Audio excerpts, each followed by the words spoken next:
A married couple were going out for the evening and called in a teenage babysitter to take care of their 3 children.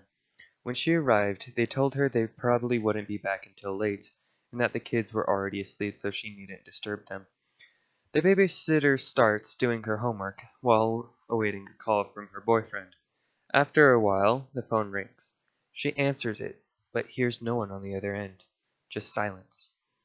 Then whoever it is hangs up. After a few more minutes, the phone rings again. She answers, and this time, there's a man on the line who says in a chilling voice, "Have you checked the children?" Click.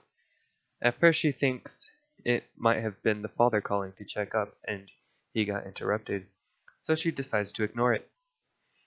She goes back to her homework. Then the phone rings again.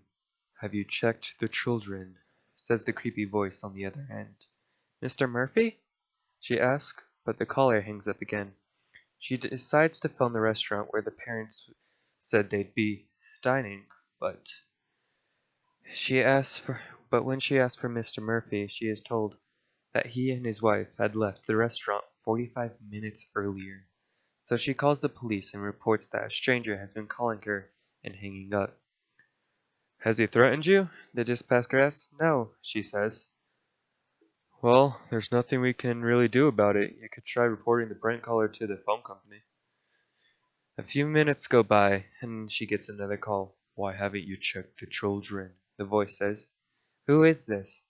she asks, but he hangs up again. She dials 911 again and says, "I'm scared. I know he's out there. He's watching me." "Have you seen him?" the dispatcher asks.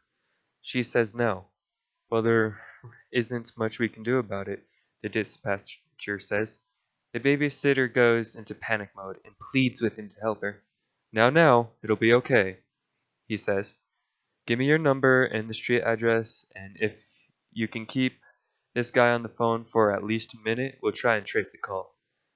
"What was your name again?" "Linda." "Okay, Linda. If he calls back, we'll do our best to trace the call. But just keep calm. Can you do that for me?" "Yes," she says, and hangs up. She decides to turn the lights down so she can see if there's anyone outside. And that's when she gets another call. "It's me," the familiar voice says. "Why did you turn the lights down?" "Can you see me?" she asks, panicking. "Yes," he answers after a long pause. "Look, you've scared me," she says. "I'm shaking. Are you happy? Is that what you wanted?" "No." "Then what do you want?" she asks. After a long pause, "Your blood all over me." She slams the phone down, terrified. Almost immediately it rings again. "Leave me alone!" she screams. But it's the dispatcher calling back. His voice is urgent. "Linda, we've traced that call. It's coming from another room inside the house. Get out of there, now!" She tears to the front door, attempting to unlock it and dash outside, only to find the chain at the top still latched.